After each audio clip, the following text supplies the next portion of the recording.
Sore teman-teman.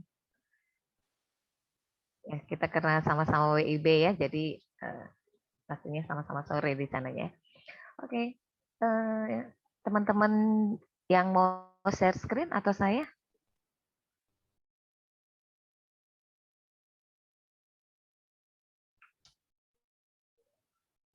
Kalau Kak, apakah sudah terlihat share screen-nya?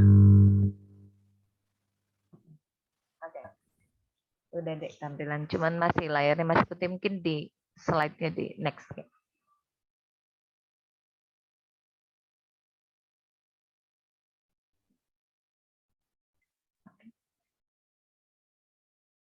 Stop ya tadi.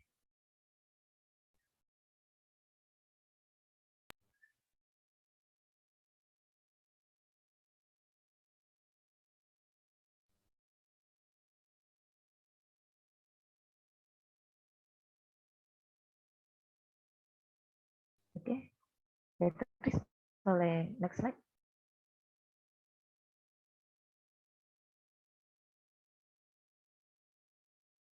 Pertanyaan ini yang sering kita ajukan ya dari yang sesi yang sebelumnya. Apakah kita mau sembuh? Maukah kita sembuh ya? Next slide.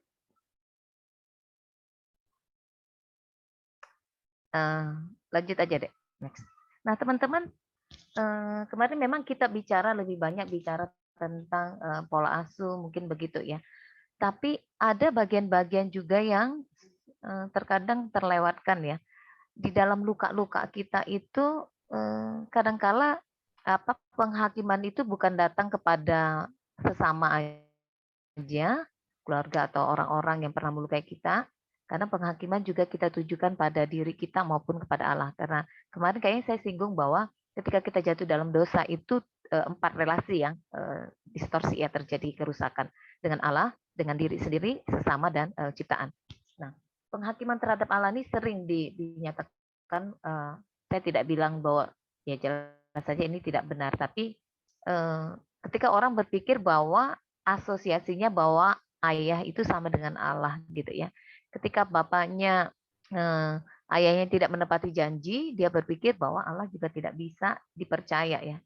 Bahwa Allah bukan Allah yang setia dan sebagainya. Saya punya adik kelompok kecil dulu, di dalam ketidakmengertian saya ya, dulu dia sangat marah, paling tidak suka kalau kita berdoa menyebut kata Bapa. Dia bilang, "Kak boleh nggak berdoa nggak usah pakai Bapa deh," gitu ya. Tuhan aja kenapa? Saya pikir mungkin karena dia Katolik tidak terbiasa atau gimana, saya nggak tahu gitu ya. Tapi saya ikut aja gitu sampai satu kali saya tahu ceritanya bahwa eh, papanya itu selingkuh dengan pembantunya gitu ya, sampai punya anak dan meninggalkan dia dengan mamanya, di anak tunggal gitu. Jadi dia sangat-sangat marah gitu. Sangat-sangat marah sehingga bahkan dia bilang sebenarnya saya tidak pernah berdoa selama ini sebelum KTB gitu ya, dia bilang. Nah, tapi karena kakak ini ya saya diwajibkan lah diikut sertakan di PMK, ya udah saya ikut gitu. Nah, waktu di PMK tuh dia nggak pernah, selama KTB dia nggak pernah sebut berdoa itu akan sebut Bapak. Bahkan kami pun dilarang untuk menyebut kata Bapak gitu karena dia nggak suka gitu ya. Nah, sudah melewati proses bagaimana dia belajar untuk melihat gitu ya kebaikan Tuhan. Saya nggak pernah paksa teman-teman. Sampai 2 tahun dia KTB, saya nggak paksa dia. Sampai satu kejadian, dia kan anak teknik kimia nih. Dia di lab waktu itu ngantuk, dia buka keran kecil ternyata ketiduran. Nah, sehingga lab itu basah, banjir mengenai 2 lab sipil dan teknik kimia. Begitu banyak komputer dan semuanya rusak. Dia telepon saya, dia bilang gini, "Kak Riris, matilah aku." Kenapa kau bilang matilah aku? Ya akhirnya dia ceritakan apa yang sedang terjadi. Kemudian teman-teman bisa bayangkan sebagai pemimpin kelompok kecil yang 2 tahun bersama dengan dia. Begitu banyak dalamnya luka dia dengan papanya, sehingga itu juga menimbulkan luka dia berpikir bahwa Tuhan itu sama dengan papanya. Dia bahkan berpikir, kakak tahu, sepanjang umur hidup saya yang saya takutkan selalu terjadi. Jadi Tuhan tuh nggak pernah sayang sama saya. Nah sejak itu ya nggak apa-apa, saya KTB aja sama dia bersama teman-teman yang lain. Dia waktu saya tutup telepon, saya langsung telepon. Zaman itu nggak ada HP ya teman-teman. Saya teleponin adik-adik KTB saya yang satu kelompok dengan dia. Saya bilang, mari kita berdoa buat dia.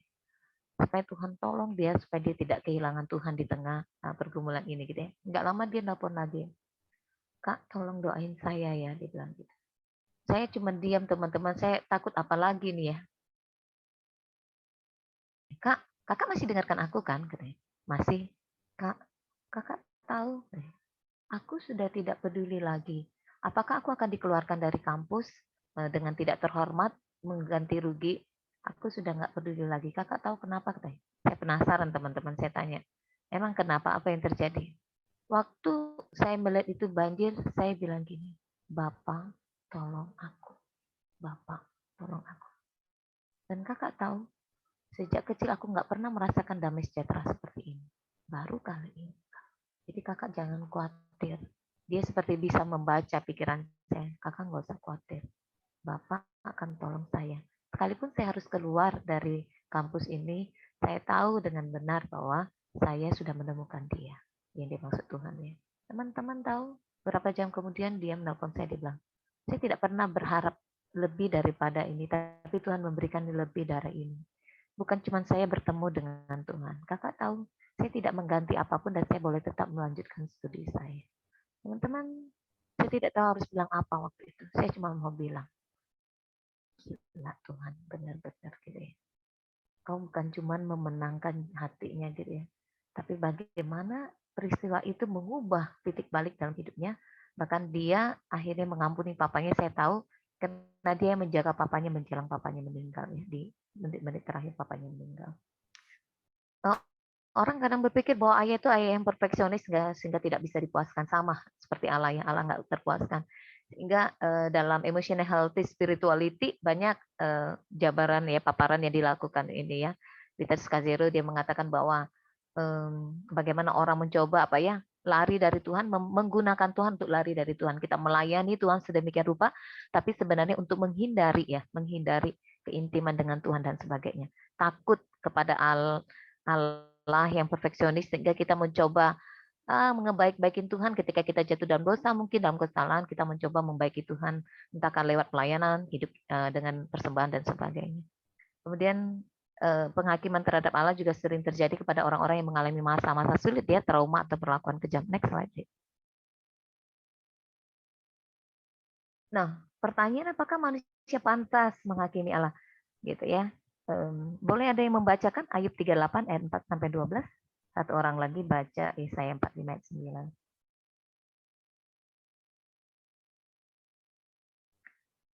Erik aja deh, Rick boleh baca ini yang Ayub. Oke Kak, sebentar ya Kak.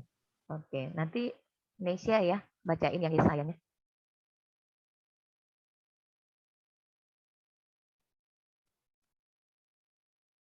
Ayub 38 ayat 4 sampai 12. Di manakah engkau ketika aku meletakkan dasar bumi? Ceritakanlah kalau engkau mempunyai pengertian. Siapakah yang telah menetapkan perannya? Bukankah engkau mengetahuinya? Atau siapakah yang telah merentangkan tali pengukur padanya? Atas apakah sendi-sendinya dilantak? Dan siapakah yang memasang batu penjurunya? Pada waktu bintang-bintang fajar bersorak-sorak bersama-sama, dan semua anak Allah bersorak-sorai,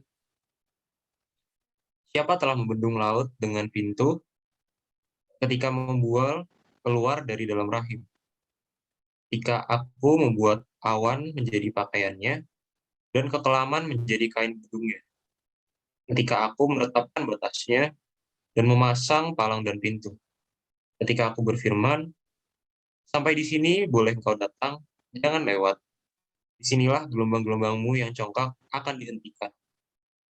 Pernahkah dalam hidupmu kau menyuruh datang dini hari, atau fajar kau tunjukkan tempatnya? Oke. Silakan Nesya, Yesaya 45 ayat 9.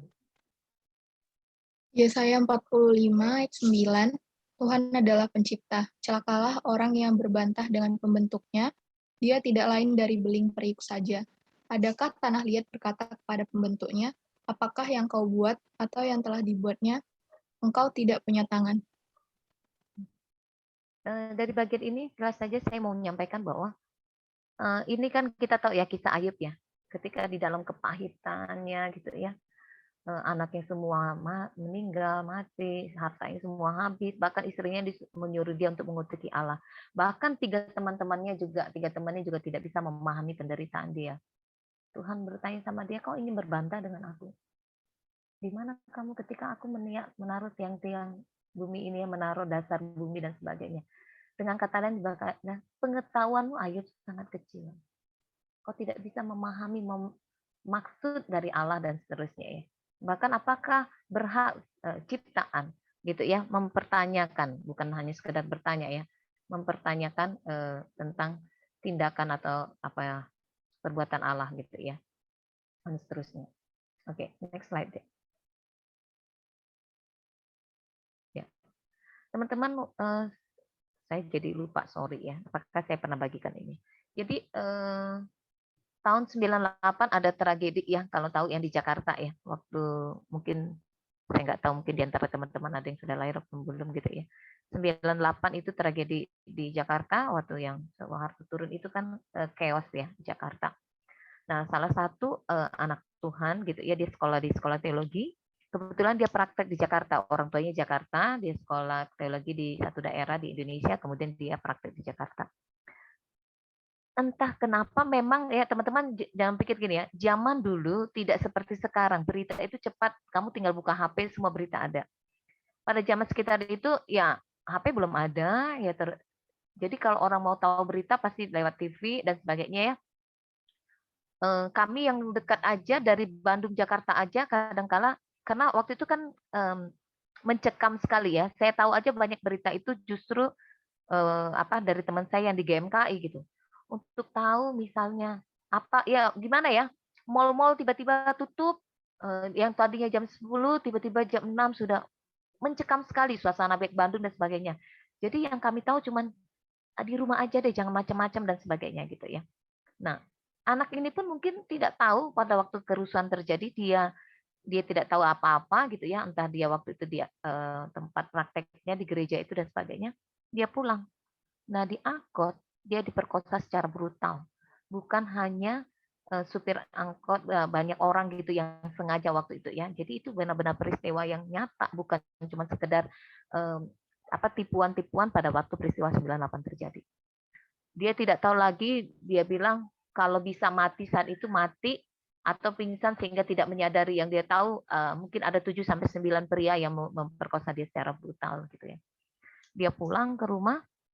Waktu dia pulang, dia cerita sama papanya gitu ya, dia minum molto gitu, 1 jerigen itu teman-teman tahu yang isinya berapa gitu ya, sekitar 1,8 mili kayaknya, 1.800.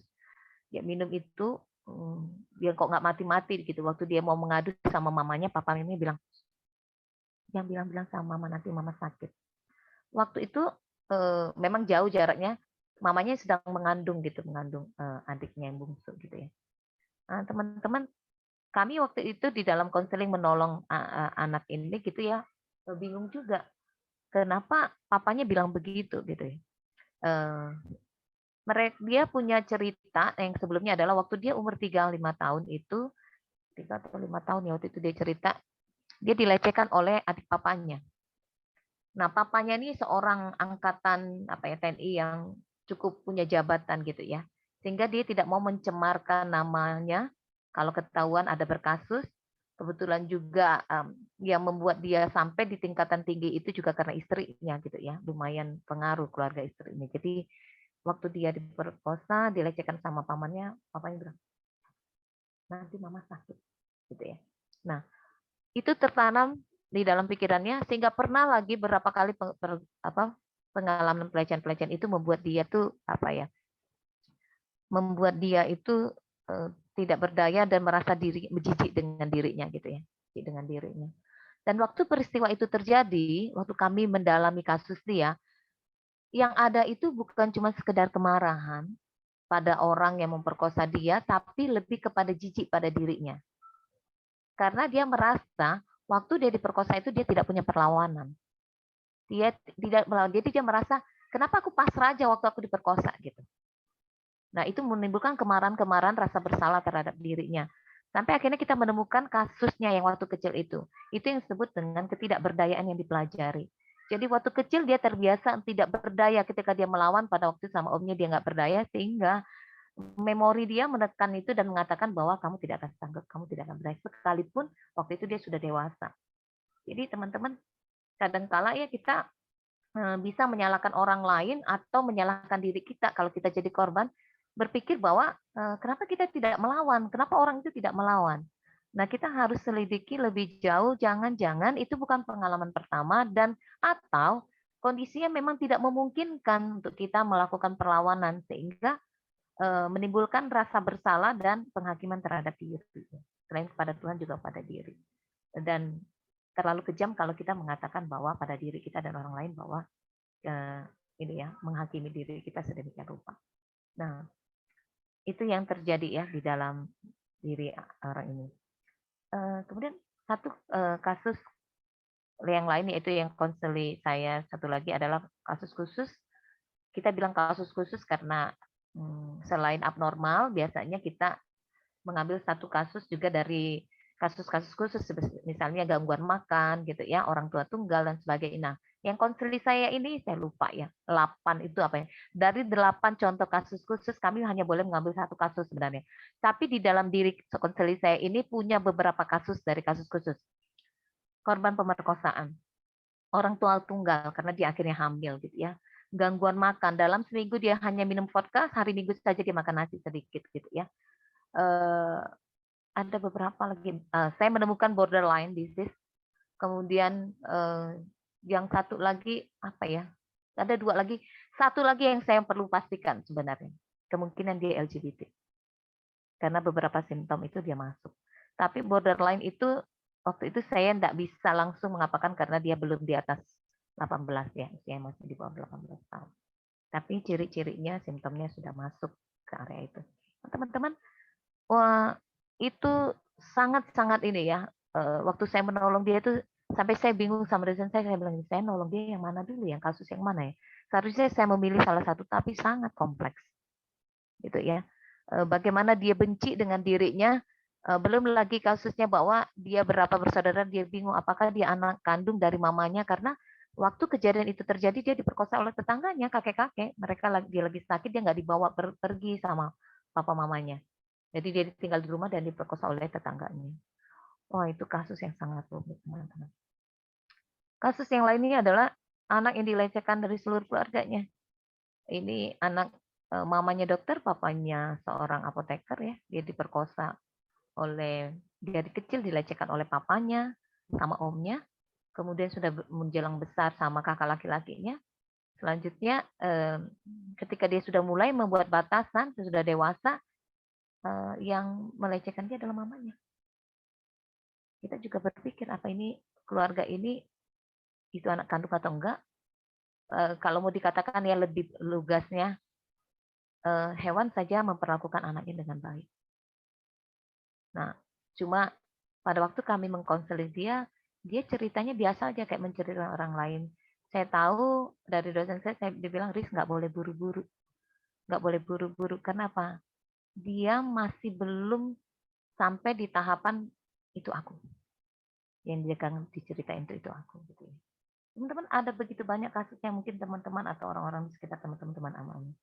Mari kita lihat kalau orang ini bertanya kepada kita atau teman-teman sendiri yang mengalami teman-teman bertanya, di mana Tuhan ketika peristiwa itu terjadi? Mengapa Tuhan? Why me God? Mengapa aku Tuhan? Mengapa aku yang malah?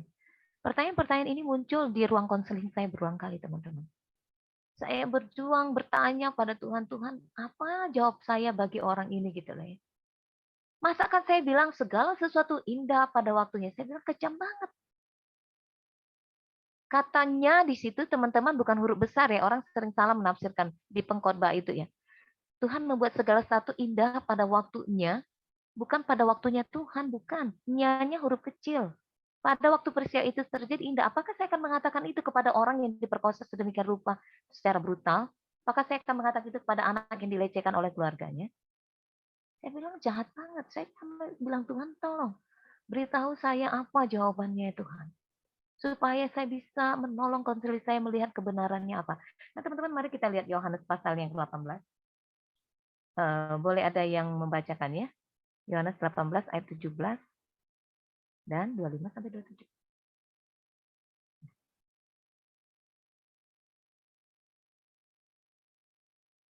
Siapa yang sudah mendapatkan?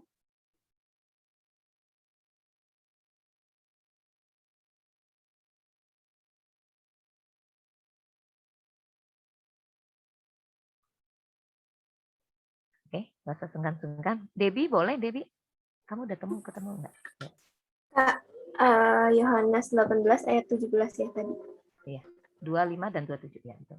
Oke. Yohanes 18 ayat 17. Maka kata hamba perempuan penjaga pintu kepada Petrus, bukankah engkau juga murid orang itu? Jawab Petrus, bukan. Ayat berapa lagi, Kak? Sorry, 25 sampai 27 deh. 25 Sampai sampai 27. 27. Ayat 25, Simon Petrus masih berdiri, berdiam. Kata orang-orang di situ kepadanya, bukankah engkau juga seorang muridnya? Ia menyangkalnya, katanya, bukan. Kata seorang hamba imam besar, seorang keluarga dari hamba yang telinganya dipotong Petrus, bukankah engkau kulihat di taman itu bersama-sama dengan dia? Maka Petrus menyangkalnya pula, dan ketika itu berkokoklah ayam. Oke. Teman-teman tolong perhatikan bagian ini ya. Pertama, bukankah engkau gitu ya? Dia mengatakan itu hamba perempuan. Kita harus tahu konteks. Pada waktu itu perempuan itu second class ya. Bahkan mungkin cuma bukan second class, third class dan seterusnya. Sudah perempuan hamba lagi. Seharusnya Petrus tuh nggak masalah dibilang iya, emang kenapa? Petrus punya kesempatan loh untuk jujur mengakuinya gitu loh. Dia punya kesempatan untuk berbalik, untuk tidak menyangkali Tuhan. Sekali ya. Yang kedua, itu waktu dia berdiam gitu ya bersama ya, yang kedua itu kan sama prajurit itu. Itu juga dia bisa seharusnya menyangkal untuk tidak menyangkal ya. Berdiri di berdiam dan orang itu punya, bukankah engkau juga seorang muridnya? Dia menyangkal lagi, bukan, kata seorang hamba imam besar. Nah, berikutnya yang ketiga kalinya harusnya Petrus itu nyerah aja ya kan? Karena kenapa? Itu saksi yang paling kuat. Dia ini adalah saudara keluarga dari orang Malkus yang telinganya ditetak ditebas sama si Petrus ya. Seharusnya dia nyerah aja dah gitu ya. Iya gitu ya. Sudah. Tapi bukankah Tuhan sudah memperingatkan dia? Petrus, sebelum ayam jantan berkokok, kau sudah 3 kali menyangkal aku. Apa yang bisa kita pelajari teman-teman pada bagian ini? Di bagian inilah yang menolong saya akhirnya mengingat apa? Apakah Allah tidak memperingatkan Petrus? Allah peringatkan dia. Tapi Petrus memilih. Nah ini saya tekankan teman-teman. Petrus memilih untuk tetap jatuh. Allah memperingatkan dia. Dia punya kesempatan untuk tidak jatuh. Tapi dia memilih untuk tetap jatuh. Nah bagi saya, yang saya pahami melalui kebenaran ini adalah, baik kita yang jatuh sebagai pelaku atau apa yang jatuh, gitu ya, melakukan kejahatan gitu ya, luka yang kita alami oleh karena kesalahan kita, atau orang lain melakukan kepada kita, baik kita maupun orang lain, sebagai pelaku tentunya, kita memilih gitu loh. Menjatuhkan pilihan atas tindakan yang kita ambil. Jadi ketika konseling saya bilang, kenapa Tuhan biarkan Kak? Kenapa Tuhan biarkan orang-orang itu menjati saya? Saya bilang, saya tidak punya jawaban persis deh. Tapi yang saya tahu, orang itu memilih untuk menentang Tuhan. Memilih untuk tidak mendengarkan Tuhan. Memilih untuk tetap jatuh. Jadi Tuhan tidak pernah, jelas Alkitab mencatat bahwa dia tidak pernah menginginkan hal yang jahat terjadi pada anak-anaknya. Tapi kalau dia izinkan, karena orang itu mengeraskan hati, mengenyahkan peringatan Tuhan, dan memilih untuk tetap jatuh. Yang saya tahu lagi bahwa tidak ada yang bisa memisahkan kita dari kasih Allah, baik ketelanjangan, maaf, bahkan pemerkosa. Orang itu hanya bisa merusak dirimu secara fisik. Hati mungkin luka dan sebagainya. Tapi tidak akan bisa memisahkan kasih Allah dari kasihmu kepadamu gitu ya. Oke, next slide. Nah, teman-teman, selain penghakiman kepada Allah, penghakiman pada diri sendiri. Nah, ini biasanya terjadi pada anak korban pelecehan tadi, seksual, anak korban perceraian. Karena kenapa? Apa tuh istilahnya tuh? Sorry, kok aku jadi lupa ya. Orang salah berpikir bahwa sering berpikir ya, anak-anak korban pelecehan seksual gitu ya, berpikir bahwa seringkali berpikir bahwa pelecehan itu terjadi karena korban itu menggoda dan sebagainya. Dan itu sangat merugikan korban ya. Pelaku enaknya dan berpikir bahwa korbanlah yang menggoda gitu sehingga terjadi pelecehan dan sebagainya. Kemudian anak-anak korban perceraian biasanya mereka berpikir bahwa orang tua bercerai karena mereka, misalnya orang tua bertengkar, entah karena faktor ekonomi, kemudian iya mau kasih makan apa tuh anak-anak dan sebagainya berantem. Anak-anak berpikir oh itu karena saya.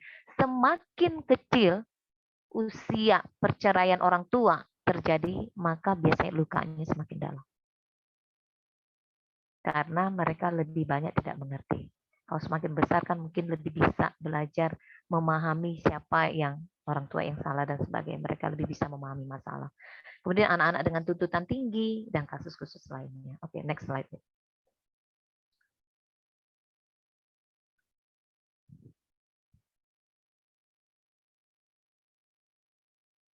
Ya, lanjut. Nah, untuk itu kita perlu melihat dengan kasus-kasus yang terjadi. Ada kasus yang kita tahu bahwa itu bagiannya kita mengambil bagian di dalamnya. Ada yang orang lain kita jadi korban dan sebagainya ya, keluarga dan sebagainya. Maka perlu yang namanya boundaries. Jadi teman-teman kita nggak bisa meletakkan batasan dulu sebelum kita tahu persoalannya itu di mana. Seperti teman-teman tidak bisa menegakkan ini kan, diagnosa, harus menegakkan diagnosa itu kan harus ada dulu ya. Nah, prognosisnya apa dan sebagainya gitu. Jadi nggak bisa langsung oh ya dia ini harus ada simptomnya apa, gejala yang muncul apa dan sebagainya, mungkin rekam mediknya segala macam penting gitu baru teman-teman bisa menegakkan. Nah, untuk menaruh batasan kita harus tahu dulu masalah kita apa. Karena kalau enggak bisa salah kaprah kita buat batasan kepada orang lain sementara masalahnya ada di dalam hati. Nah, gambarannya itu sering sekali itu gambaran batasan itu seperti ini ya teman-teman. Saya nggak tahu tuh di tempat teman-teman pernah lihat nggak ya atau setidaknya pernah lihat ya. Ada pagar kayu ini, pagar kayunya terlalu bagus ya teman-teman. Kalau pagar kayu zaman dulu itu bisa dicabut gitu ya, nggak terlalu ini. Jadi dia bisa digeser lah ke depan sedikit atau dimundurin. Jadi dia tidak permanen. Nah, tapi pagar kayu juga kita bisa ngelihat kan, oh ada siapa yang datang. Bahkan ada kucing tetangga lagi jalan mau datang ke rumah kita, kita tahu gitu ya. Nah, boundaries itu gambarannya mungkin tidak sempurna, tapi gambarannya adalah boundaries itu batasan bahwa dia tidak permanen. Kita bisa memajukannya atau memundurkannya gitu ya, tidak kaku. Kemudian kita bisa membukanya sehingga hal-hal yang baik yang dari luar kita izinkan masuk untuk membenahi hal-hal yang mungkin itu menjadi suatu hal yang pola yang ada dalam keluarga kita atau apa yang terjadi dalam hidup kita dan membentuk pola pikir dan hidup kita ya. Nah, tapi pintu pagar itu juga bisa terbuka untuk kita mengeluarkan pola-pola yang tidak sehat yang ada di dalam rumah ataupun yang pernah kita alami ya dan seterusnya. Oke, next. Nah, teman-teman, saya kasih contoh satu batas kehidupan yang tanpa batas ya. Seorang seorang wanita namanya Sherry ya. Malam itu dia mau membuat pakaian untuk tampil anak perempuannya gitu ya. Dia mau menjahit. Kemudian mamanya itu nggak jauh tinggal dari dia, tinggal rumahnya mamanya, dan itu mamanya itu datang. Sherry, aku mau bercerita. Sherry ini tahu dalam pikiran, aduh mama gimana ya, mau bilang sama mama bahwa dia lagi jahit. Kemudian mama yang sangat sensitif gitu, baper gitu ya teman-teman. Jadi dia akhirnya dia pikir, aduh nanti kalau nggak jahitannya nggak selesai, gimana anaknya mau tampil besok. Dia bilang, Ma, bolehkah aku menjahit? Aku mendengarkan cerita mama sambil menjahit. Mamanya bilang, langsung mamanya mencecar dia gitu. Sherry, kamu pikir aku selalu mengganggumu gitu. Berapa waktu yang kau perlukan hanya untuk mendengarkanku? Kau tahu mengapa aku sampai saat ini seperti ini? Aku hidup menjanda hanya untuk membesarkan kalian. Aku nggak punya waktu selama panjang cerita mamanya, dan mamanya selalu memberikan pesan rasa bersalah. Membuat dia akhirnya, iya mama, baiklah, maka aku akan mendengarkan mama. Dia meletakkan jahitannya, mendengarkan mamanya sampai tengah malam. Akhirnya dia mengantuk. Aduh, dia berpikir, aduh bagaimana menyelesaikan. Dia pikir, pagi-pagi dia akan bangun pagi-pagi menyelesaikan jahitannya dan sebagainya. Tapi dia cemas juga karena dia tahu bahwa bangun pagi itu akan sangat rempong gitu ya. Oke lah, akhirnya dia tertidur. Bangun pagi waktu dia mandi, dia sambil mikir, aduh jahitan belum selesai, aduh sarapan buat anaknya. Dan dia tahu suaminya, suami yang sangat keras, jam 7 kurang seperempat anak-anak sudah harus ada di mobil. Jadi dia harus menyiapkan sarapan, membawa bekal buat anak, suaminya, dan sebagainya. Itu sudah menimbulkan kecemasan buat diri dia. Dia nggak punya pembantu dan seterusnya. Setelah dia menyelesaikan semua pekerjaan rumah dengan segala kerempongan, dia ingat lagi, aduh Tuhan, pulang kerja dia harus lagi ke sekolah karena anaknya buat ulah gitu dan seterusnya. Ini buru-buru, ya udah. Dia lega, suaminya udah pergi dengan anaknya, sampai di kantor dia terlambat. Ada macet lagi dan dia mikir, aduh habislah aku. Semua mata tertuju pada dia ketika dia datang terlambat pada waktu rapat. Menjelang makan siang, dia mau makan, dia pikir, waktunya beristirahat, dia mengisi perutnya karena dia nggak sempat sarapan. Temannya nelpon teman sahabatnya. Sahabatnya menelpon dia, mengeluhkan masalah-masalah yang sama tentang calon suaminya, dia mau menikah dan sebagainya, dia mau mendengarkan. Dia ingin sekali mengatakan pada temannya, sorry aku lagi lapar, aku mau makan dulu dan sebagainya. Tapi selalu yang terngiang adalah seorang Kristen yang baik adalah lebih baik memberi daripada menerima. Ya, kalimat itu, bagian firman Tuhan itu terus menggema dalam pikirannya, walaupun dia salah menafsirkan bagian itu, dia mendengarkan dan akhirnya selesai cerita temannya tepat habis waktu makan siang. Dia nggak sempat makan, dia hanya buat pop mie, ya udah dia makan dengan cepat, udah meskipun perutnya masih tidak terpuaskan ya. Waktu dia mau pulang kantor, bosnya dengan tersenyum dari jauh, "Hai Seri," gitu ya. Dalam hatinya, mati pekerjaan lagi. Kemudian bosnya bilang, kau tahu, ketika aku memikirkan begitu banyak pekerjaanku, namamu lah yang ada di dalam pikiranku. Kau satu-satunya pegawaiku, karyawanku, bawahanku yang paling bisa diandalkan. Ya, dia hanya berkata begitu, mengambil tumpukan pekerjaan dan membawanya ke mobilnya. Dia pergi ke sekolahan dan mendapati cerita tentang anaknya yang nakal dan seterusnya. Dia hanya bisa menangis, kemudian guru anaknya mengatakan, bagaimana tentang kerjasama antara dia dan suaminya, dia hanya bisa menangis. Pulang kantor, dia menyiapkan makan malam dan seterusnya. Waktu makan, ada telepon dari gereja, pendetanya bilang, Ibu, katakanlah Bu Margaret tidak bisa menjadi ketua retret karena dia ada acara keluarga. Bisakah kau menggantikannya, Seri? Seri dalam benaknya mikir, tanggal berapa? Tanggal itu bukankah dia rencananya mau AWG ya, alone with God, dia mau punya waktu refleksi bersama dengan Tuhan. Tapi yang keluar dari mulutnya bukan. Dia bilang, baiklah Pak Pendeta, saya akan menerimanya. Dia menutup telepon dengan kesal, menangis, dan melihat meja makan, semua anggota keluarga sudah pergi dengan piring berantakan. Teman-teman dengar cerita itu capek kan? Capek.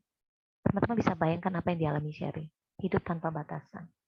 Dia nggak punya batasan dalam hidupnya. Karena takut, dan sebagainya. Next slide. Oke deh. Teruskan aja deh.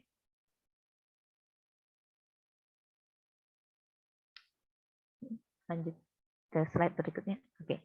Teman-teman tahu ya, bahwa rumah adalah tempat anak pertama kali belajar berelasi. Next.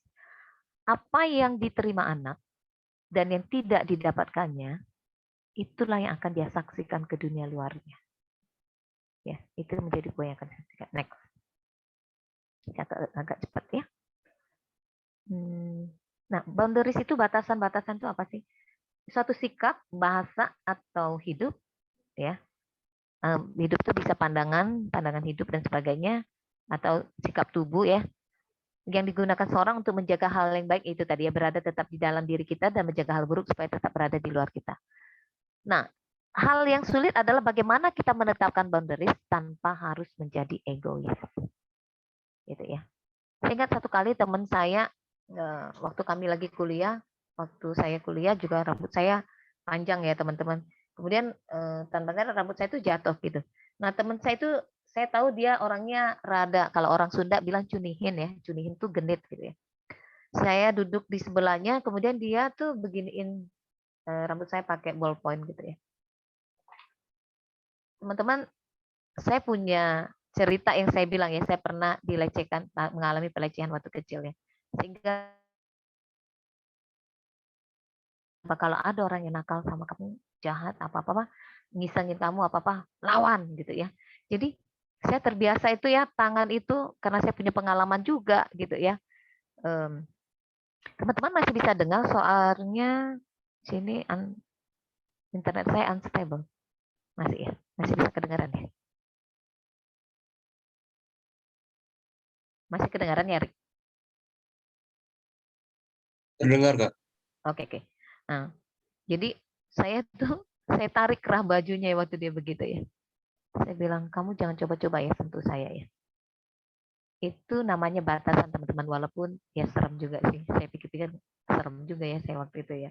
Wow, mengerikan kali cowok itu sampai gak berani lagi. Itu dosen saya ngelihat sampai nggak ngomong apa-apa. Dia pikir, siun lihat cewek ini gitu ya. Kemudian, oke, next slide, sorry. Nah, bicara batasan itu bicara ini milik saya, ini bukan milik saya. Atau kepada siapa dan terhadap siapa. Mari kita lihat Galatia 6 ayat 2 dan 5. Boleh Ivena baca? Galatia 6 ayat 2 dan 5. Bentar ya, Kak.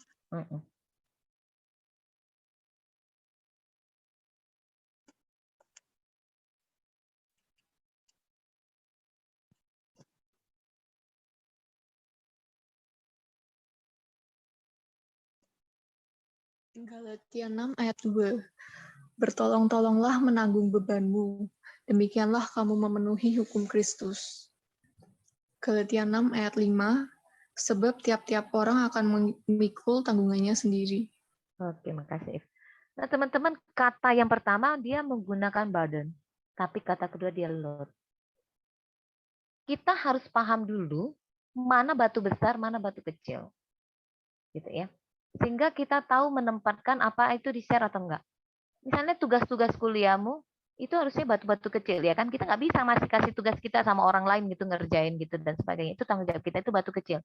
Jadi persoalan pergumulan hidup kita. Tapi ketika kita mengalami itu banyak masalah besar dalam hidup kita, walaupun itu sifatnya masalah pribadi, misalnya kita kehilangan orang yang kita kasih dan kemudian lagi sakit dan sebagainya, kita butuh pertolongan orang lain, kita tidak sanggup menanggung sendiri, itu batu besar kita share, gitu ya, burden.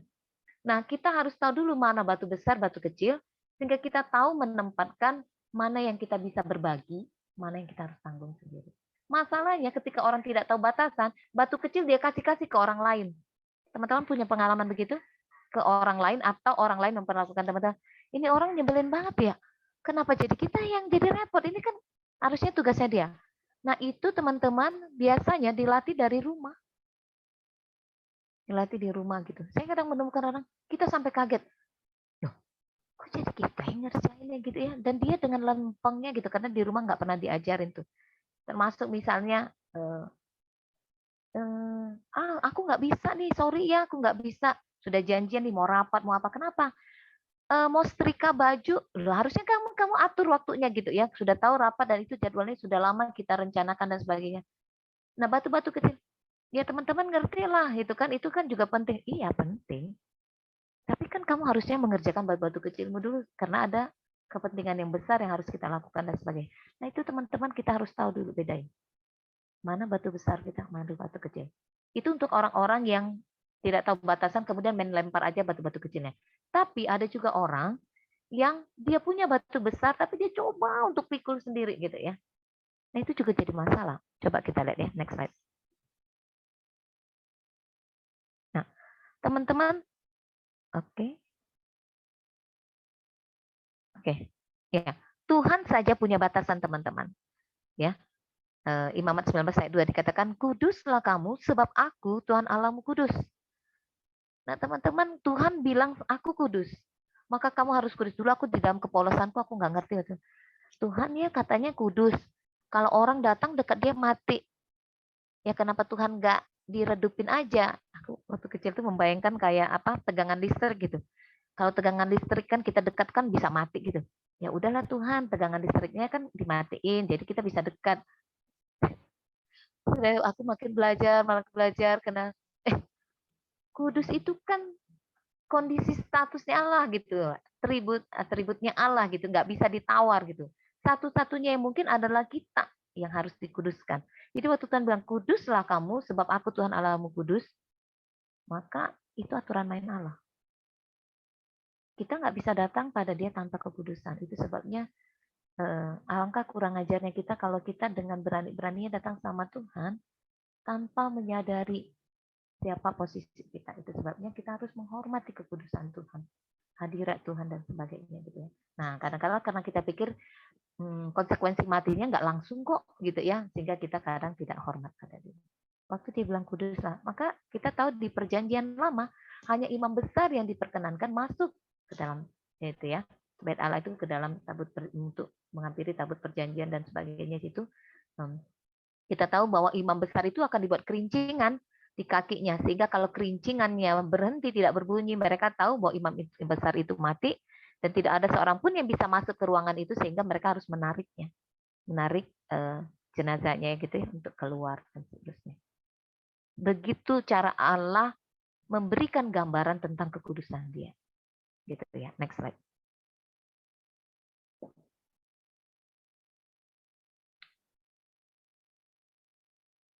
Oke, teman-teman lihat yang mana dirimu. Ini ada tabel batasan ya. Ada orang-orang, teman-teman, kelompok orang yang tidak dapat mengatakan tidak pada orang lain. Namanya si penunduk, gitu ya. Ya, mungkin takut atau ingin terlihat baik dan sebagainya. Ini kelompok orang yang tidak dapat mengatakan tidak pada orang lain. Tapi ada juga kelompok orang yang tidak dapat mendengarkan perkataan tidak pada orang lain. Dia pengatur secara agresif atau manipulatif, dia suka melanggar batasan orang lain. Kalau yang tadi merasa bersalah dan atau diatur orang lain dikit-dikit, ya udahlah. Itu mirip dengan cerita Sherry ya. Tampaknya Sherry itu kelompok orang yang tidak dapat mengatakan tidak. Nah, ada kelompok orang yang tidak dapat mengatakan ya pada orang lain. Ini kurang responsif. Tidak mendengarkan kebutuhan orang lain, cueknya ampun-ampun. Tapi ada juga kelompok orang yang tidak dapat mendengarkan perkataan ya pada orang lain, si penghindar, tidak mampu meminta pertolongan. Sama-sama tidak baik, teman-teman. Semuanya ya. Nah, di dalam bagian ini kenali dirimu yang mana, sehingga kamu tahu bagaimana kamu harus mengembangkan dirimu. Nah, teman-teman, satu hal yang selalu saya ingatkan, kita tahu ya, remote itu ya, remote control itu tidak boleh ada pada orang lain. Siapa Bapak Reformasi? Hilang di dalam otakku tiba-tiba. Siapa Bapak Reformasi?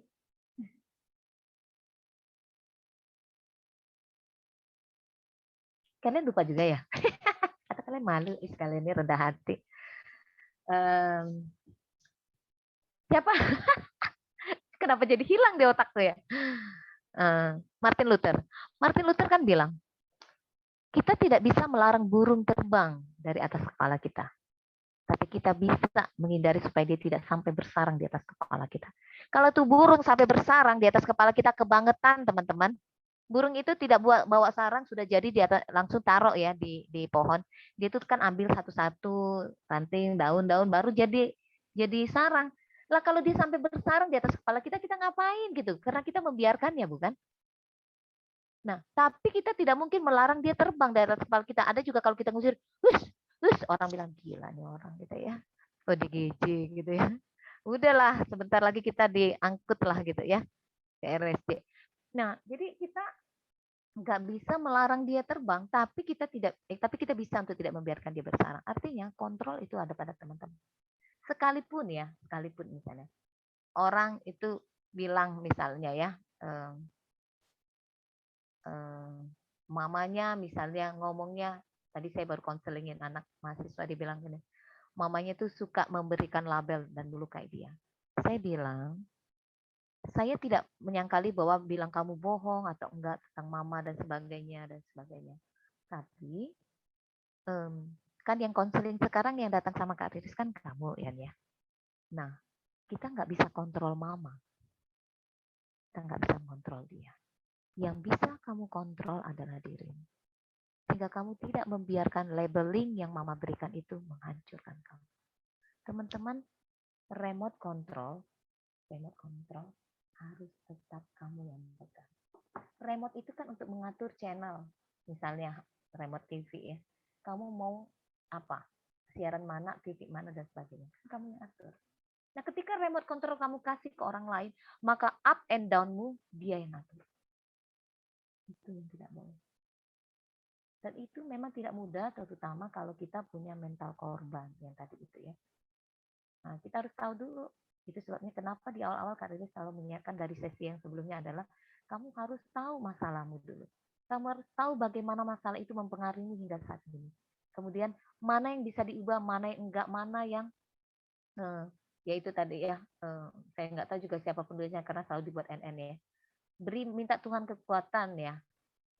Menerima apa yang kita bisa ubah, ya kerelaan hati untuk tidak ada untuk hal-hal yang tidak bisa kita rubah dan hikmat untuk membedakan keduanya. Kalau ada hal yang tidak bisa kita ubah sama sekali dan itu memang hukum alam dan sebagainya, kan kita harus belajar menerima dan seterusnya ya. Teman-teman harus bisa membedakan itu dulu, barulah kita membuat batasan. Kalau enggak, repot. Ada orang tuh ya, dia buat batasan, nggak boleh, semua orang nggak boleh. Padahal dia yang salah gitu, sehingga dia buat batasan, oh kamu nggak boleh melakukan ini dan seterusnya dan seterusnya. Jadi kita harus tahu dulu, baru kita bisa buat batasan ke orang lain. Oke, next slide. Dalam beberapa pertengkaran ya, kadang-kala waktu orang datang pada saya waktu itu kekerasan dalam berpacaran, saya cerita nggak ya waktu itu sama teman-temannya? Saya sampai lupa, maaf ya kalau saya double cerita ya. Jadi dia tuh dihantam sama pacarnya sedemikian rupa ya. Dia bilang masih menunjukkan bekas-bekas luka, memar-memar ketika pacarnya kekerasan dalam berpacaran. Nah, orang selalu bilang gini, kasihan ya dia, kasihan dia. Saya tanya, sudah berlangsung berapa lama kekerasan itu terjadi? 1 tahun 8 bulan dia berpacaran. Oke. Teman-teman, kalau dalam benak saya, umumnya konselor akan berpikir, kenapa perilaku itu bertahan? Jadi nggak cuma melihat korban, tapi kenapa perilaku itu bertahan? Artinya korban nggak punya pertahanan, korban nggak punya batasan. Jadi kemungkinan besar adalah korban juga punya masalah. Jadi dalam beberapa kasus kita nggak bisa ngelihat, aduh korban kasihan apa. Kita harus menegakkan apa? Korban kenapa membiarkan perilaku pelaku itu bertahan. Itu juga harus dicek. Gitu ya, dan seterusnya. Memang kadangkala ada kasus-kasus tertentu memang nggak memungkinkan untuk korban fight ya. Tapi kadangkala ada yang memang karena korbannya juga adalah punya mental korban, sangat submisif, sementara pelaku sangat otoriter dan menguasai. Oke. Nah, mitos-mitos yang umumnya ketika orang membuat batasan, orang takut kalau saya buat batasan saya jadi egois. Nah, kalau tepat, sungguhnya meningkatkan kemampuan kita untuk peduli sama orang lain. Suatu tanda ketidakpatuhan itu ya teman-teman, yang waktu saya pernah bagikan juga teman saya pinjam uang berulang kali sampai udah berbulan-bulan nggak bayar-bayar, tapi karena ketakutan saya, seharusnya saya bisa santai bilang maaf, apakah kamu lupa kamu udah menggunakan uang saya atau apa gitu ya, apakah mau dibayar langsung atau sekaligus atau cicil apa, seharusnya saya gitu. Tapi karena saya mempertahankan pingin tampil baik ya, di bawah sadar saya tidak mau terlihat Riris yang pelit karena orang selama ini mengenal saya sebagai Riris yang murah hati, cenah ya. Jadi itu membuat saya itu akhirnya mengambil tindakan yang bagi saya itu malu-maluin aja gitu ya. Menodong orang untuk dia menggantikannya dengan cara itu ya, dia jualan pulsa menggantinya dan potong hutangnya gitu ya. Itu buruk banget gitu ya. Nah, seharusnya nggak apa-apa gitu ya. Kita menyatakan, misalnya nih adik KTB saya waktu kami KTB, kami makan gorengan, saya bawa gorengan, benar-benar karena pikir itu kan kosan adik KTB saya pasti banyak air lah. Nah, dia lupa beli air gitu, ganti galon. Nah, ada satu ini dia botol minum dia yang besar. Kita pikir kita akan bergantian, itu dia bilang nggak boleh ya minum dari botol minumku. Waktu itu baru mulai KTB teman-teman, baru kenal, jadi saya nggak enak juga ngotot sama dia ya. Kemudian oh nggak boleh ya, ya udah beli aqua gitu, keluar gitu ya, cari. Nah teman-teman, kemudian dia jelaskan, dia mungkin melihat wajah saya berubah ya, rupa saya, dia bilang, mama saya bilang nggak boleh Karena kan penyakit gampang menular gitu. Ketika kita satu tempat minum, belum cairan, dan itu sebelum masa pandemi ya teman-teman, jauh lah dulu ya zaman ini. Pulang itu saya masih mikir-mikir gitu. Kok pelit banget ya kata bisa ini. Semangat saya mau mengajari dia berbagi ya teman-teman. Tapi akhirnya saya belajar, lama-lama saya belajar itu batasan dia. Dan saya harus menghormati itu. Saya harus menghormati itu. Nah seringkali teman-teman, dia bukan sedang egois. Akhirnya semakin lama saya kenal dia, dia orang yang sangat murah hati adik KTB saya itu. Cuman dalam hal itu dia buat batasan. Enggak, kalau minuman enggak boleh berbagi. Kalau yang lain, makanan lain, silakan. Kalau minumannya dikotak-kotakin apa, teh kotak sebagai apa, enggak masalah. Jadi dia bukan orang yang pelit, tapi dia memberikan batasan. Dan saya belajar untuk menghormati. Kadang orang bilang, pinjam sisir dong. Aduh maaf, ada orang-orang tertentu, sisir, gunting kuku, dan sebagainya, dia bilang nggak bisa. Dia memahami itu boleh apa sangat private gitu ya, termasuk pisau cukur dan sebagainya. Kita harus hormati. Itu batasan. Nah, ketika kita nggak tahu batasan, kita marah kan, kita langsung uzon gitu ya, berpikir orang seperti saya ya, berpikir orang pelit dan sebagainya. Sebaliknya juga kita, kalau kita orang yang nggak bisa bilang tidak, iya walaupun hati kita sebenarnya tersiksa gitu. Kayak adik KTB saya, dia nggak bisa melihat orang dari luar kotor-kotor tidur di tempat tidur dia gitu ya. Tapi karena dia nggak enakan, dia merasa sangat ini ya, tertekan dan sebagainya. Saya ngelihat, kenapa dia jadi begitu ya? Waktu dia cerita, baru saya bilang, kenapa kamu nggak bilang? Kami kan nggak tahu. Kebayang dong, kita KTB 5 orang. Datang dari luar, udah keringetan, semua terjun ke tempat tidurnya. Sementara hatinya membeku. Matilah gitu ya, dia udah membayangkan kuman segala macam dan sebagainya. Dia nggak sampai sih ke tahap apa, mungkin ya saya nggak tahu apakah dia punya waktu itu, saya nggak ngecek ya sampai sejauh itu ya. Yang saya tahu cuman masalah tempat tidur. Apakah dia obsesif kompulsif disorder atau enggak gitu ya. Iya. Oke. Next slide deh. Ya itu ya. Takut dianggap tidak patuh. Takut juga akan disakiti orang lain. Oke. Next slide.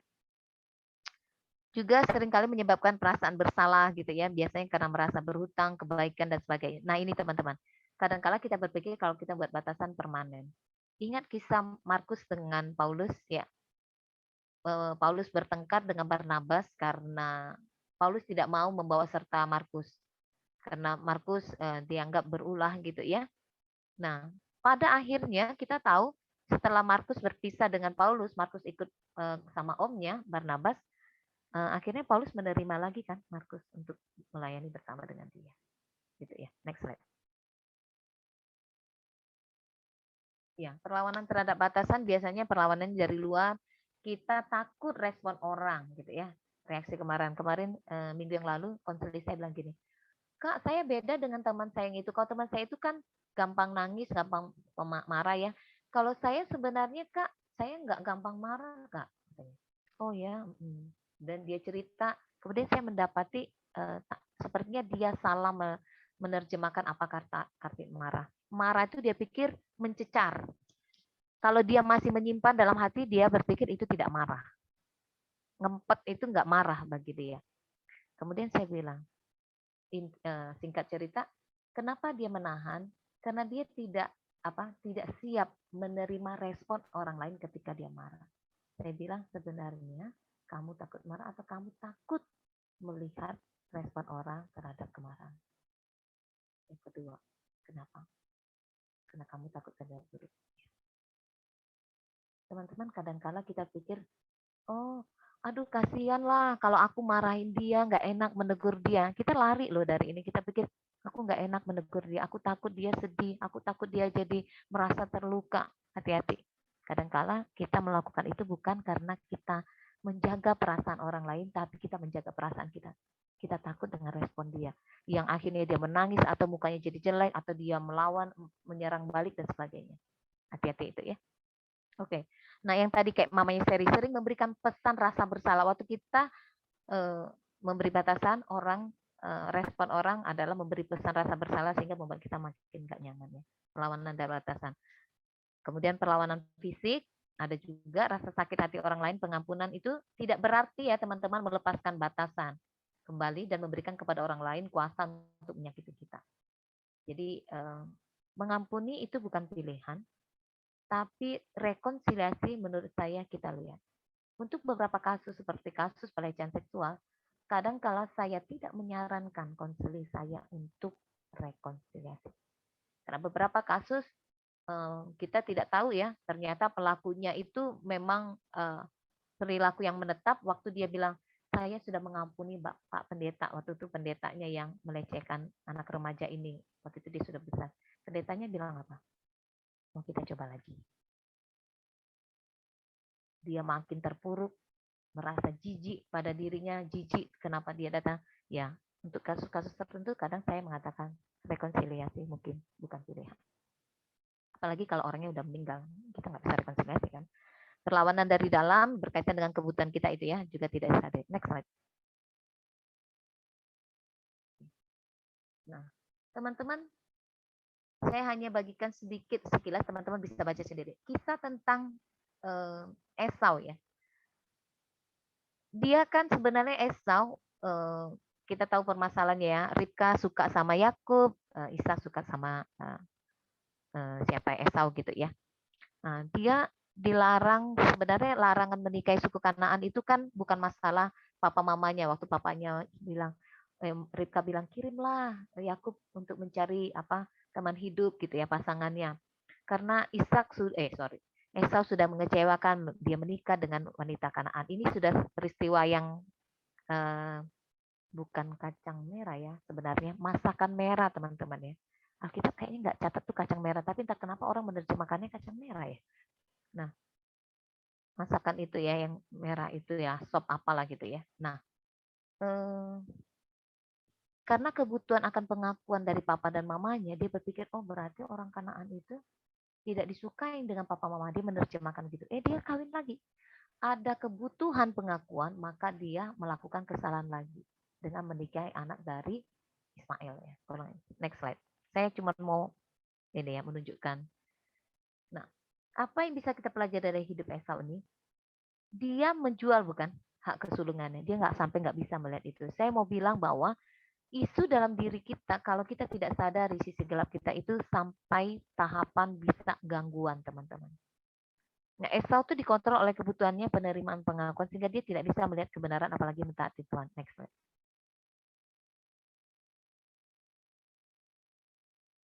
Nah, saya tutup gini. Oh ya, saya mau bilang gini teman-teman. Kita tahu dulu masalah kita. Kita tahu dulu bagaimana dampaknya itu pada kita sampai saat ini. Itu baru kita belajar gitu ya, berdamai. Bagian-bagian yang dimana kita bisa ubah, kita ubah. Bagian yang tidak, kita belajar menerima. Dan bagian yang sama sekali, niat hikmat tadi untuk membedakan keduanya itu penting. Kemudian Misi Kak Riris. Ya. Suaranya agak hilang Kak. Iya ya. Jadi kita harus bisa mengetahui dulu masalah kita, baru kita bisa buat itu yang namanya batasan. Dan seringkali seperti Wade Goodell ini yang menuliskan, it isn't stress that makes us fall, it's how we respond to stressful events. Jadi seringkali memang bukan persoalannya itu yang membuat kita jatuh ya, tapi respon kita. Nah, respon itu tergantung bagaimana kita tahu masalah itu, bisa menganalisanya dengan baik, kemudian bagaimana kita merespon dengan baik karena kita tahu batasannya. Nah, kalau enggak, teman-teman, kita stres banget. Kita melihat masalah itu, misalnya itu batu besar, kita menganggap itu batu kecil, kita tanggung sendiri. Nah, ada bagian-bagian di mana orang lain kita tidak bisa batasan sehingga orang lain lah yang mengotak-atik hidup kita ya, membuat kita up and down ya.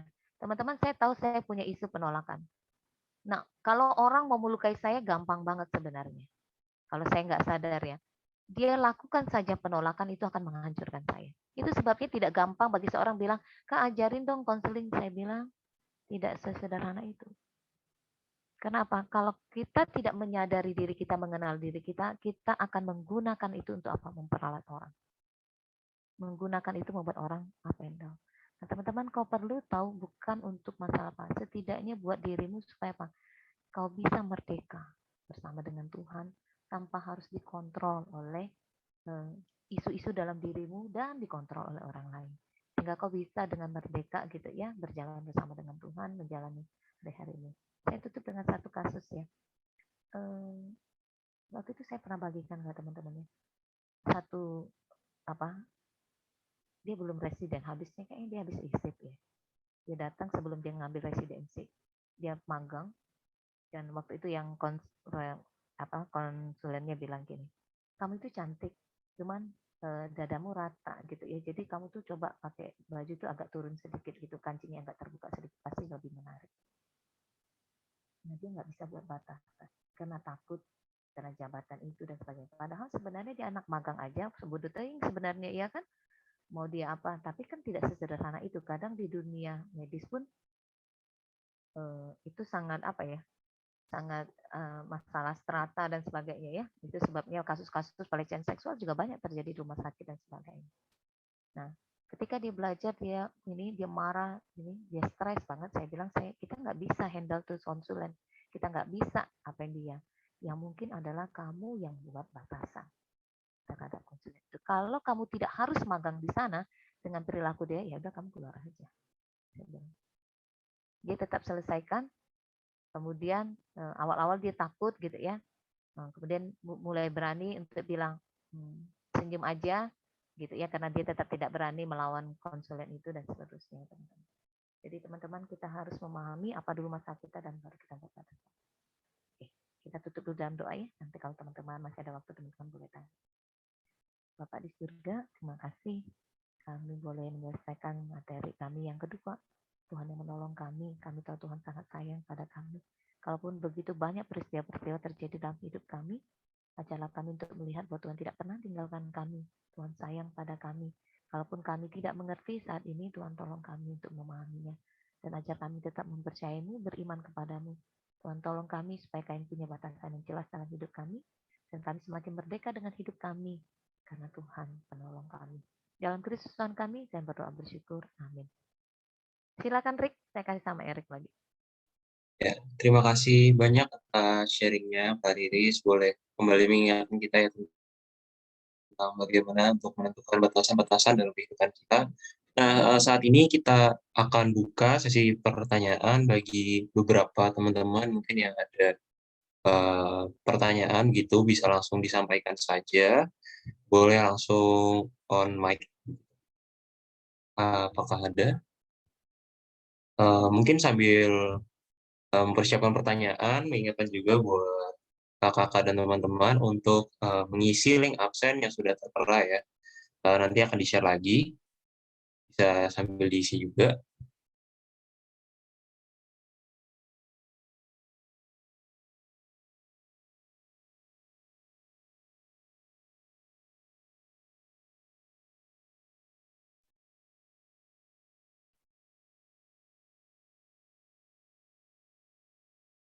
Iya, untuk Beatrice, bisa langsung on mic saja.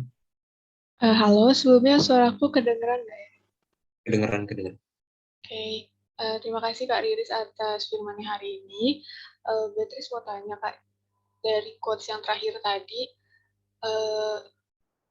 berarti kalau misalnya ada ilustrasi begini Kak, seseorang dia pernah kemasukan pencuri misalnya ke rumahnya, lalu respon dia itu dia jadi selalu mengunci pintu, dia jadi nggak bisa tenang kalau nggak mengunci pintu, jadi dia sebelum tidur ataupun setiap pergi dari rumah selalu bisa memastikan bahwa rumahnya terkunci, dan dia merasa hal itu tidak merugikan dan hal itu justru menguntungkan karena toh dia bisa hidup dengan lebih aman. Jadi dia memutuskan untuk tidak melupakan masa lalunya yang pernah kecurian gitu. Berarti selama masa lalu yang pahit yang pernah kecurian itu tidak disembuhkan, nggak apa-apa Kak, kalau respon dia masih baik seperti itu. Maaf Kak Riri, sepertinya belum unmute. Menurut saya, sekalipun itu peristiwa yang tidak mengenakan, kemungkinan besar dia sudah sembuh. Karena dia tidak beda ya.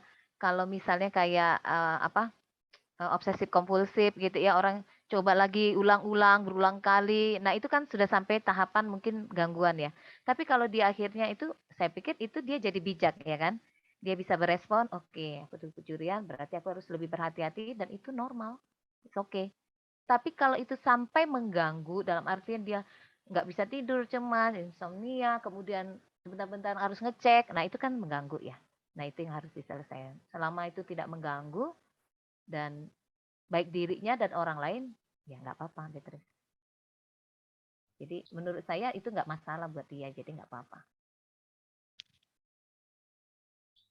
Baik, terima kasih Kak Riris. Boleh satu pertanyaan lagi, Kak? Oke, Mangga deh. Tapi kalau respon yang dia berikan itu misalnya berbeda dengan eh, apa yang awam di masyarakat, itu gimana Kak? Misal, ya.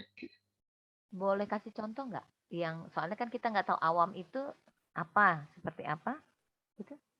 Eh, misalnya,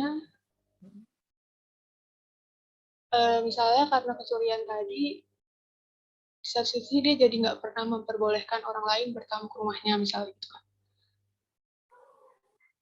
Hmm. Jadi siapapun ya nggak boleh bertamu ke rumahnya ya. Iya Kak.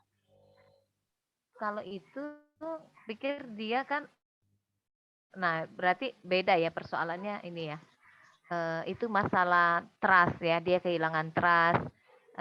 Dugaan saya nih, kemungkinan besar adalah dia menduga orang yang mencuri itu adalah orang yang cukup mengenal dia, ya kan? Itu sebabnya orang tamu. Kalau kita berpikir orang yang mencuri itu orang di luar sana, rasanya kita tidak akan melarang tamu, dugaan saya sih. Tapi kalau dia sampai melarang, kemungkinan besar dia berasumsi orang yang mencuri adalah orang-orang terdekat. Sehingga dia begitu. Nah, ya dia perlu ditolong sih. Perlu ditolong untuk melihat sampai ke tahapan mengampuni ya orang yang melakukan itu dan seterusnya. Tapi kalau awal-awal kejadian dia memberi batasan itu, hormati aja. Tapi dia perlu ditolong untuk melihat bahwa ya misalnya nih dia berasumsi, nggak taunya kan rugi banget.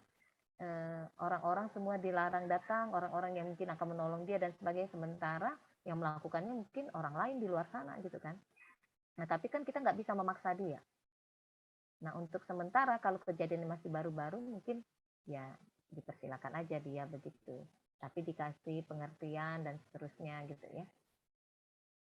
Paling begitu, Dokter. Baik Kak Riris, terima kasih banyak ya Kak atas jawabannya.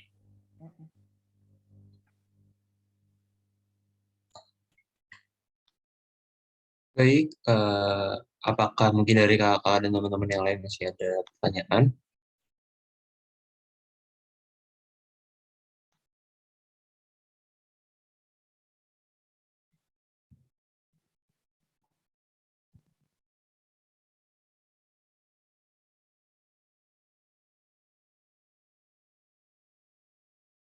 Kalau gak ada mungkin dari saya ya Kak, izin tanya.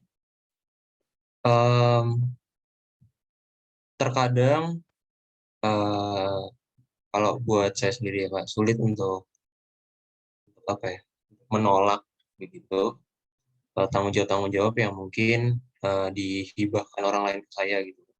Dan udah berlangsung cukup lama sih memang.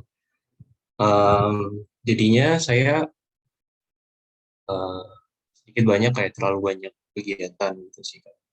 Sampai pada tahap yang stres sudah jadi hal yang wajar gitu di hidup saya. Tapi sejauh ini memang belum ada apa ya, gangguan yang cukup berarti gitu. Mungkin ya memang saya jadi kayak kehilangan waktu untuk me time dan segala macam, tapi em, saya rasa belum yang sampai mengganggu sekali gitu. Itu gimana menurut Kak Riris sebenarnya? Kamu punya waktu refreshing nggak, Rick? Yang kamu nikmati? Gimana Kak? Punya waktu refreshing yang kamu nikmati nggak? Kadang ada, kadang enggak. Ya itu masalahnya, Rick. Sekarang sih kayaknya nggak ada masalah. Nah, kalau kamu, sorry, aku mau tanya kamu. Yang kamu sulit nolak itu apakah semua, maksudnya kamu sering juga jadi pemadam kebakaran? Dalam artian ada apa, kamu bantu ini, kamu bantu, apakah seperti itu juga? Kamu Dan gitu. menyelam. Iya, seperti itu ya.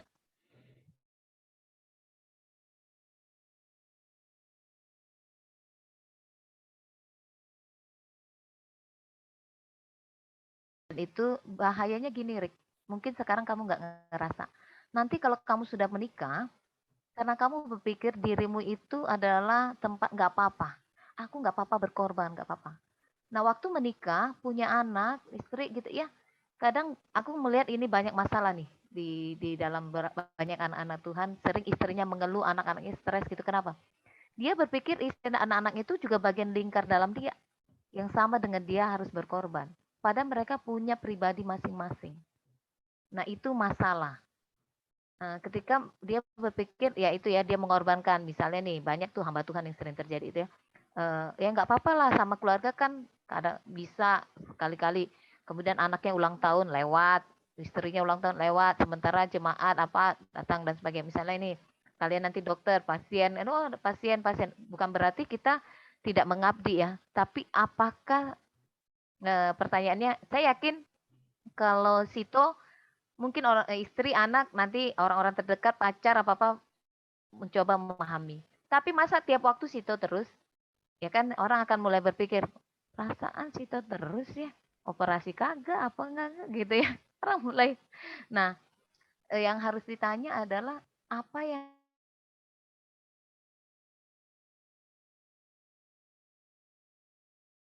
jadi besar dan sebagainya, dan kebutuhan apa di sana. Itu yang perlu Erik cek tuh. Misalnya kalau kebutuhan pengakuan pastinya ketika tidak ada apresiasi kamu kecewa. Nah, berarti isunya kemungkinan pengakuan. Atau karena selama ini orang sudah tahu nih Erik nih orang yang pria siaga ya, siap antar jaga gitu ya. Jadi apa-apa oke, apa-apa oke.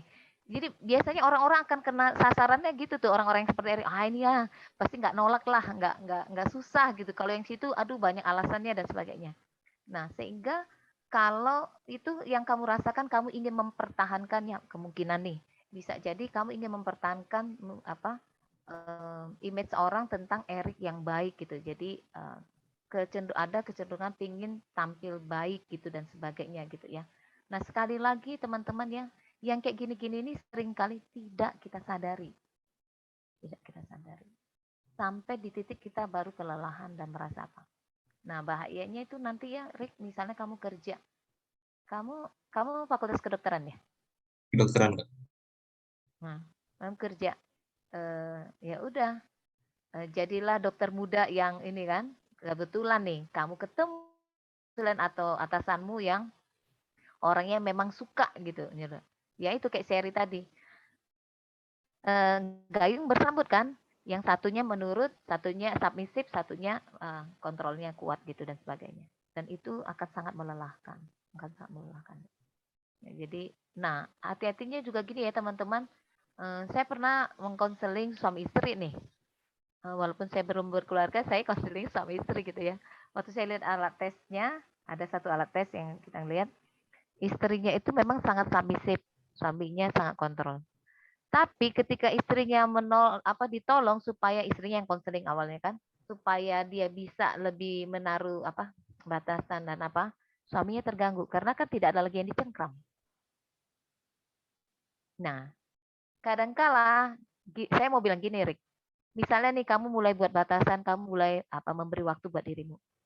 Berani bilang ketika misalnya Debbie atau siapa, Rick tolong ini deh. Maaf ya, aku lagi, Rick nggak pernahnya nolak. Dan tuh untuk alasan yang ini lagi, aku mau me time gitu kan. Gitu ya, mungkin diledekin. Kamu harus berani loh. Kamu harus berani, jangan gagal gitu. Maksudnya maju terus gitu. Karena teman saya gitu, orang kaget. Dia di sekrenya Perkantas Bandung tinggal ya. Anak-anak itu jadi manja. Setiap mau acara, tikar udah rapi, udah semuanya udah tersedia itu. Begitu saya konselingin dia, Kak Riris bilang, kamu harus buat batasan kalau kamu nggak sempat. Dia bisa loh ngebut dari mana hanya untuk mengejar naruh tikar. Padahal dia udah harus melakukan itu. Banyak kan. Waktu itu persekutuan biarkan mereka yang melakukan. Nah waktu itu dia nggak mengejar orang lain kaget loh. Apa yang berubah ya, dan orang tidak nyaman dengan itu.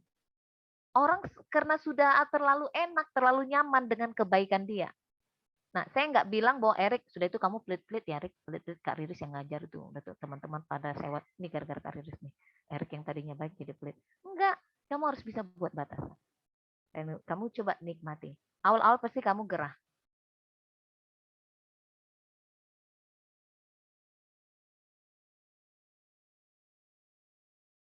Kamu jadi orang Kristen yang nggak pedulian. Akan begitu, entah orang lain yang berpikir begitu atau dirimu sendiri. Kamu harus belajar. Ketika sudah nggak ada me time-mu, nah, adalah kadang-kadang kita time kita ya karena memang ada sesuatu yang situ ya. Tapi kalau terus-terusan kita nggak punya sahabat, yang kita langgar adalah apa? Tuhan tuh ingin loh teman-teman kita menikmati masa muda kita bersama dengan dia. Dia nggak hanya, jangan pikir Tuhan senang lihat kita melayani dengan penuh-penuh waktu, wah sampai sebegitunya. Kemudian kita nggak menikmati waktu bersama dengan dia ataupun dengan orang-orang di dekat kita. Enggak kok. Nah makanya kalau kita tahu buat batasan, orang mau menghakimi kita pun kita bisa buat batasannya. Nggak terlalu, ya nggak sampai ambruk lah ketika respon orang, beneran Rick, kamu nggak mau bantu Rick? Nah itu tadi ya pesan rasa bersalah misalnya. Yakin kamu nggak bantu Rick? Wah makin nggak enak. Makin panas gitu kan. Tega kamu, wah lebih parah lagi gitu ya. Iyalah, iya. Akhirnya kamu bilang iyalah gitu ya. Padahal waktu itu kamu masih ada yang mau dikerjain, yang belum makan dan sebagainya. Jadi kamu cek tuh Rick, waktu kamu berdua sama Tuhan, kamu cek. Kenapa ya Tuhan aku sulit? Apakah aku takut melihat respon orang? Apa aku ingin mempertahankan? Apa aku butuh pengakuan atau apa? Nah enak ya kalau kita temukan tuh kita mulai bisa mengontrolnya. Gitu. Kita hanya bisa tersenyum aja waktu orang bilang, beneran nih ini, mungkin ada yang sampai nangis. Ayo lari tolong. Maaf ya, aku nggak bisa bantu. Wah, kamu harus kuat-kuatkan hati. Apalagi yang ngomongnya wanita yang kamu taksir.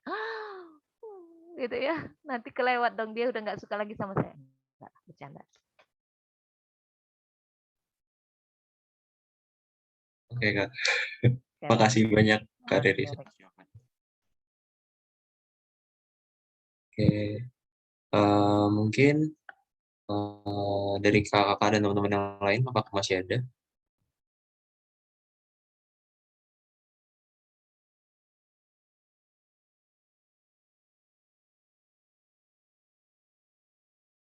Oke, baik. Sepertinya karena sudah cukup, terima kasih banyak Kak Riris atas sharing dan atas jawaban-jawabannya untuk pertanyaan-pertanyaan yang ada. Kita akan lanjutkan untuk acara selanjutnya.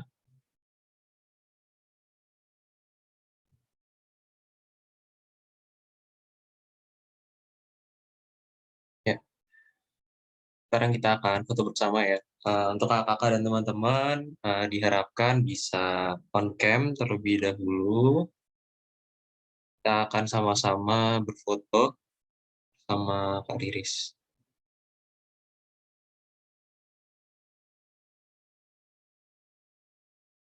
Untuk foto bersama akan dipimpin oleh Baby ya.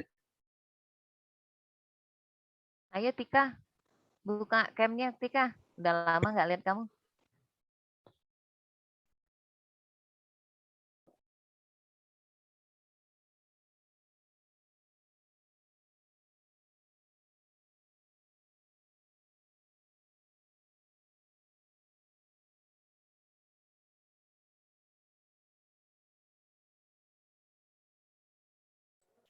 Yuk, Mei, Natasha,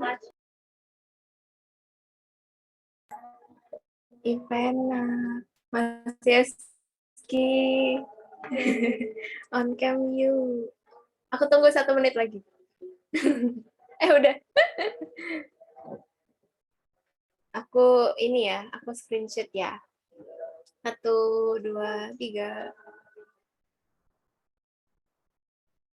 Lagi ganti gaya. Gaya PMKWS.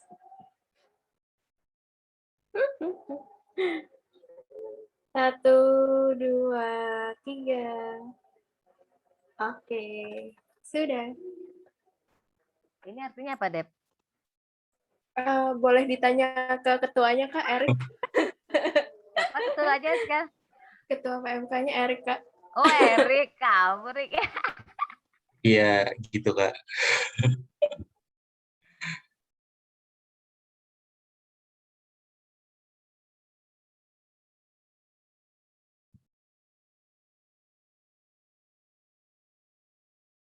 Oke, Kita akan lanjutkan ya. Di sini sudah ditampilkan teman-teman untuk persembahan. Bisa di screenshot dulu mungkin kalau belum disiapkan untuk device-nya.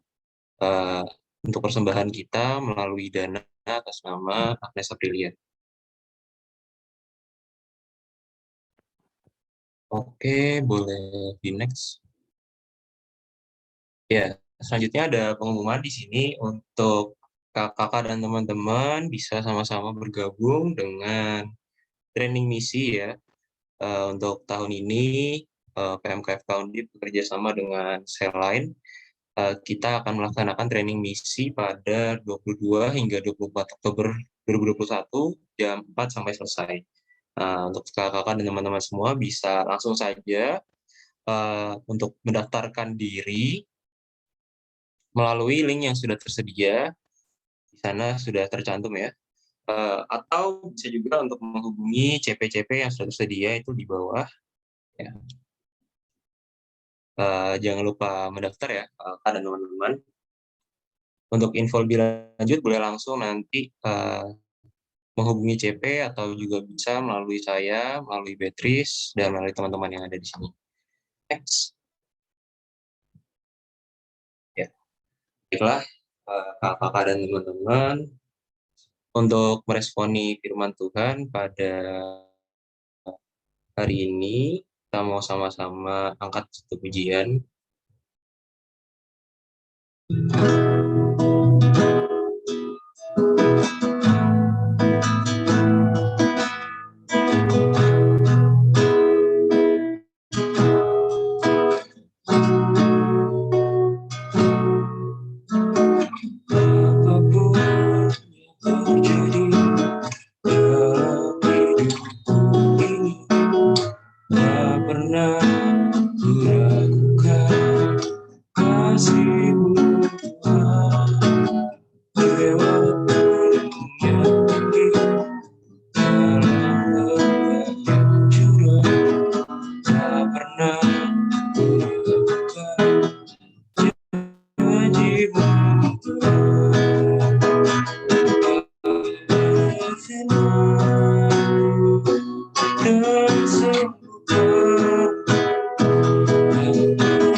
Yesus, ku percaya